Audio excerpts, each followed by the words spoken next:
Hello everyone, this is Hockeybar. I'm Tiernan Smith. Thank you for joining us today. First is some injury news from the New York Rangers with defenseman Kevin Shattenkirk out with a separated shoulder. His recovery is expected to be between 2 to 4 weeks, and he might miss the rest of the month of December. Next is about NHL Commissioner Gary Bettman, as he is inducted into the National Sports Broadcasting HOF of Fame for his efforts in raising hockey's profile in the US and Canada. Some examples is the contracts and licenses to have many teams in the NHL to have television outlets on both Fox Sports and NBC in the US. Next is some strange occurrences in Colorado last night where a fan shattered the glass in the penalty box after a fight occurred between the Avalanche and Oilers in the third period. The game was delayed briefly as the glass was cleaned up in the seating area and the penalty box and was replaced with a new plexiglass frame. More on Broken Glass Gate here. This is courtesy of Brett Heimlich, the video coach.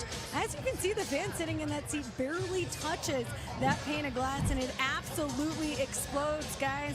Well, Kevin, as we come back, they're still cleaning up that glass, and you see one of the fans that's sitting right beside the penalty box, dusting off the left knuckle as it's cut. On to the predictions of the day starts with the Golden Knights facing the Islanders. With the Golden Knights finally figuring it out and getting back on how they were last year in their first season, they'll keep it on the road. The Islanders have a good enforcing presence, which might make Vegas have to work harder. Nonetheless, they'll get the win. For this, I really don't even have to ask that much. The Penguins are now facing the worst team in the league with the Blackhawks, where they only seem to have offense. Coming from injury is Matt Murray, who will sit back up tonight behind D. Smith, who has the start tonight in Chicago. The outcome will be what we expect, with Pittsburgh running over the Hawks. And in this matchup, we see one of the best against one of the worst. The Flyers' struggle continues, and running into this hot team, who has only 2 losses in regulation in their past 10, will be tough. Giordano is returning tonight, so the morale should extend throughout all the lines of Calgary. The Ducks are regrouping after their starting goaltender's injury and a nice little shootout win over New Jersey a few days ago. They're expected to start John Gibson in goal tonight, though, and the Ducks are without one of their best skaters in Rickard Rakell, which might allow Dallas to be the offensive team tonight. And to the stats, we see some heavy increases in some of these numbers. Rantanen had a great game against Edmonton last night despite the loss, racking up 3 points on 3 assists. Ovechkin did well too, winning 6-2 over the Red Wings, putting in his 21st career hat trick. And Landeskog keeps pushing his plus-minus up, sitting at plus 21 as of now. And to the goalies, we see one new face. Rene, however, still leads in goals against average, and we see Laurent Brossoit